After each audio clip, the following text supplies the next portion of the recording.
Assalamualaikum warahmatullahi wabarakatuh. Perkenalkan, nama saya Rosa Warsandi dari Rombel C dengan NIM 2501050096 dengan nomor presensi 6. Dalam video ini saya akan memaparkan pemahaman saya tentang 3 poin. Yang pertama, konsep-konsep dasar psikologi perkembangan. Yang kedua, peran guru dalam menstimulasi perkembangan anak. Yang ketiga, bagaimana kita menyikapi perbedaan individu setiap anak. Kita mulai dengan pertanyaan yang pertama. Pertanyaan pertama membahas tentang konsep-konsep dasar psikologi perkembangan. Yang poin A, pengertian, ruang lingkup, dan faedah. Menurut pemahaman saya, psikologi perkembangan adalah ilmu yang mempelajari perubahan sistematis pada manusia sepanjang hidupnya. Ruang lingkup mencakup 3 aspek utama. Fisik seperti pertumbuhan badan, kognitif seperti cara berpikir, dan psikososial yaitu emosi dan hubungan sosial. Manfaat mempelajari adalah agar kita bisa memahami perkembangan normal, mengoptimalkan potensi anak, dan mengidentifikasi jika ada masalah. Poin B, ada pertumbuhan dan perkembangan. Keduanya sering disebut bersamaan, tapi berbeda. Pertumbuhan itu bersifat kuantitatif, bisa diukur, contohnya tinggi dan berat badan. Sedangkan perkembangan bersikap kualitatif, yaitu bertambahnya kemampuan atau fungsi. Contohnya kemampuan anak untuk dari merangkak hingga bisa berjalan. Lalu ada poin C, tahapan perkembangan. Secara garis besar, tahapan perkembangan individu dimulai dari periode pranatal atau dalam kandungan, lalu masa bayi, masa kanak-kanak awal dan akhir, masa remaja hingga dewasa awal, madya, dan akhir. Lalu ada poin D, konsep kecerdasan. Kecerdasan bukan hanya soal nilai akademik. Menurut teori kecerdasan majemuk Howard Gardner, kecerdasan itu banyak jenisnya.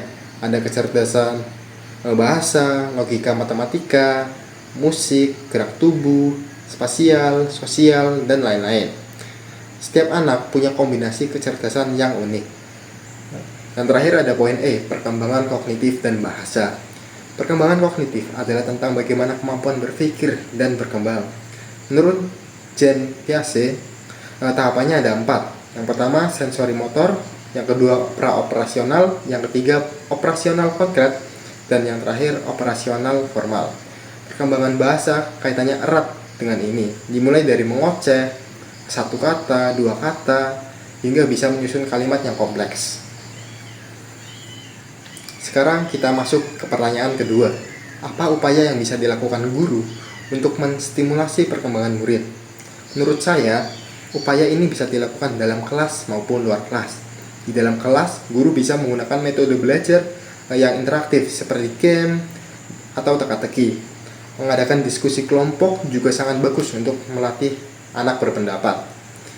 Selain itu, kegiatan sederhana seperti membicarakan tentang memperkaya kosakata dan imajinasi mereka. Di luar kelas, stimulasi bisa dilakukan melalui program-program literasi seperti membuat pojok baca, mengadakan karya wisata ke tempat-tempat edukatif yang juga membuka wawasan mereka.